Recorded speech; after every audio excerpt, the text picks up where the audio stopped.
Today's been a crazy day.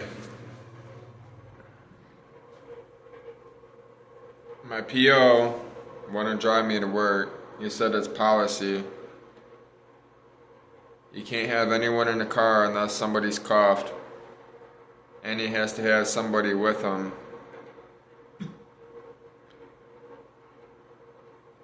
To take anybody anywhere, which makes sense.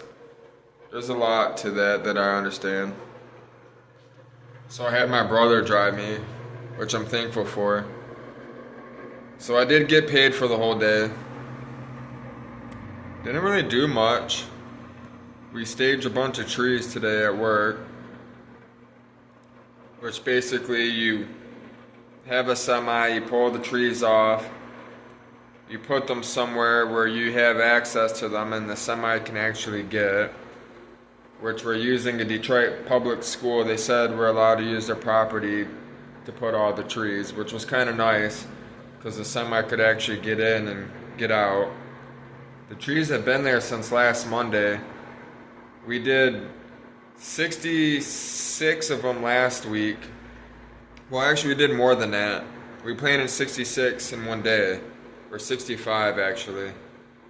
We put 66 out, but we only were able to get 65 in the ground because sometimes you can't get in the ground. You go to dig, and there happens to be something underneath, like concrete or metal, so we don't get to plant a tree in the original designs that the city has given us.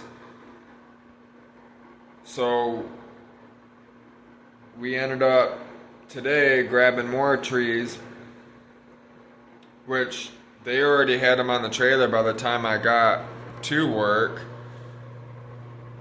I had my brother drop me off at the actual job site instead of at the building. By the time I got there, I had to do a bunch of test digs.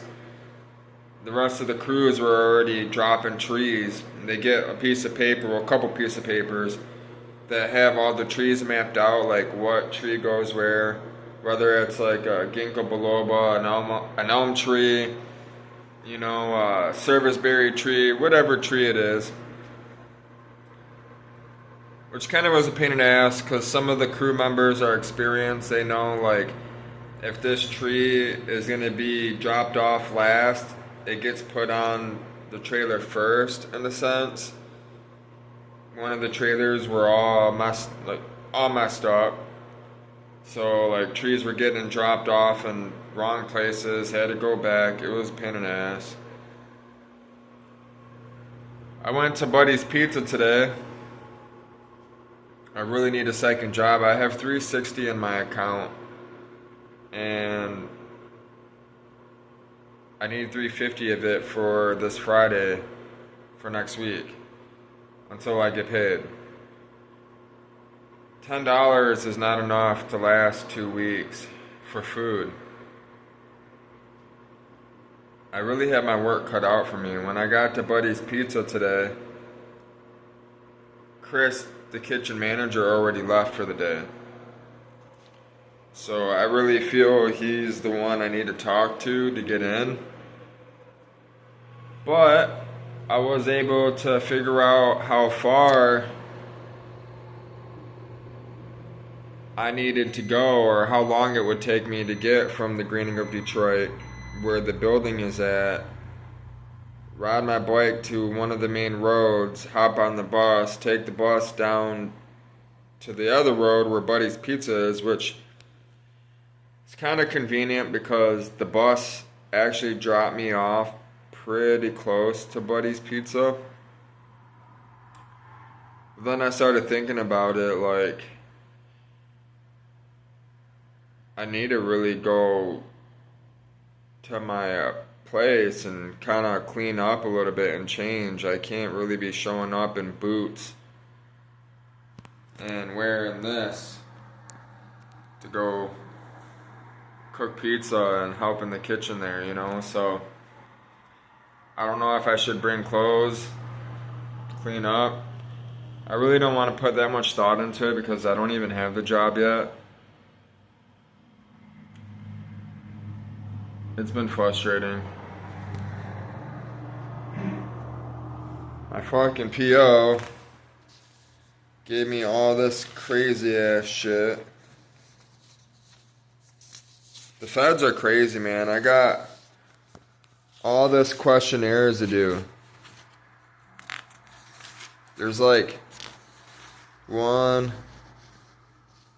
2, 3, 4, 5 pages of questionnaires. And he wants me to send a picture. It's called a PCRA offender section. I've done these actually before, many times. But they ask you stupid questions like, you gotta grade it from 1 to 4. 1 is disagree, 2 is uncertain, 3 is agree, 4 is strongly agree. Here's like one of the questions. I will allow nothing to get in the way of me getting what I want. Second question. I find myself blaming society and external circumstances for the problems I have had in my life. Change can be scary. Even though I may start out with the best of intentions, I have trouble remaining focused and staying on track. Question 5. There is nothing I can do if I try hard enough. Question 6. When pressured by life's problems, I have said the hell with it and followed this up by using drugs or engaging in crime. Number 7. It's unsettling not knowing what the future holds. Number 8. I have found myself blaming the victims of some of my crimes by saying things like they deserved what they got or they should have known better. Just a bunch of garbage, which, surprisingly, a lot of those questions, a lot of people actually think like that. Here's another thing that surprised me. I'm only allowed to go on the east side of the state. Those are all the counties I'm allowed to go to in Michigan. I can't go anywhere in the UP. I can't go anywhere on the left side of the state. Unless I've done 3 months on probation and asked for permission to go anywhere. And this is all the information I have to give them to leave. Date leaving, reason for trip, means of transportation, the destination, address and telephone number, where you will be staying, name of person who you are staying with, date returning, source of funds for trip, and approximate cost of trip. That's insane. It is. I've forgiven my brother, but I haven't forgotten. I'm going through all of this crap because of selfish people and their lies. I'm tired of people that lie. I do my best every day to not lie. I have no reason to lie anymore. I like waking up with a clear conscience and having nothing to worry about for something I said or something I did in my past and have to lie about it. All I want to do with my life is travel and work and travel and work. Spend time with my new family, if I ever find one. People make me sick, but yet at the same time I love people. Don't ever let people stop you from doing whatever it is you need to accomplish. We're all put here for a reason. God has a plan for you. He has a plan for everyone. And if you really want to know the truth, He's about to show His face.